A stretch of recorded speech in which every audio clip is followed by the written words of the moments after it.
দূরপাল্লা ক্লান্তহীন এই ছুটে চলা তালের রস খাওয়ার জন্য আমরা কয়জন মিলে আজকের যাচ্ছি তালের রস খেতে। সেটা হলো বেনাপোল পোর্ট থানারই অন্তর্ভুক্ত পুটখালী ইউনিয়নের অভয়বাস গ্রামে। এখন যেটা দেখছেন এটা হলো ইসামতি নদী। ইসামতি নদীর মাঝখান দিয়ে এই মেঠো রাস্তা দিয়ে চলে যাচ্ছি আমরা সেই তালের রস খাওয়ার জন্য।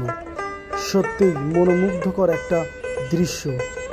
দেখতে দেখতে আমরা চলে আসলাম সেই তাল বাগানে। এখান থেকেই দেখাবো গাছিরা টাটকা রস পেড়ে দিচ্ছে এবং একটা গাছি দিনে কত টাকা রস বিক্রি করে সকল বিষয়ে জানাবো। এখানে অনেক তাল গাছ আছে, দেখুন এই গাছ কাটা শেষ। এখানে দেখুন কতগুলো ভাল লাগিয়েছে। এই যে গাছি মামা, এই মামার কাছ থেকে আজকে শুনবো দিনে কতটা গাছ কাটে এবং কত টাকা রস বিক্রি করে। কটা গাছ কাটবেন ভাই আজকে? কটা কাটবেন কাকা আজকে? 7টা। 7টায় কত হবে?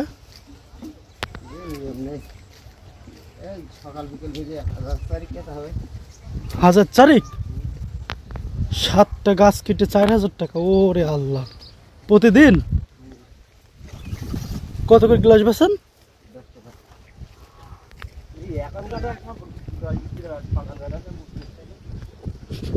বিকেলের রস বিক্রি করেন?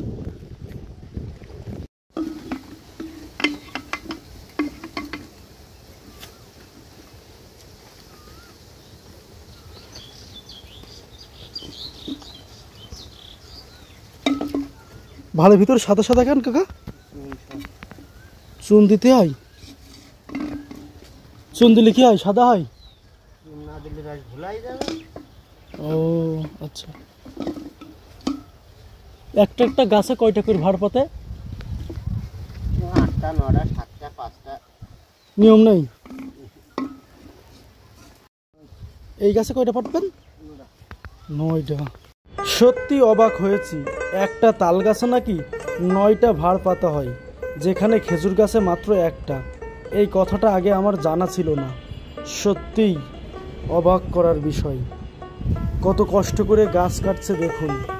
গাছের মাথায় উঠে দেখুন অবশেষে আমাদের জন্য এই ছোট্ট মেয়েটি ভালো করে রস নিয়ে আসছে।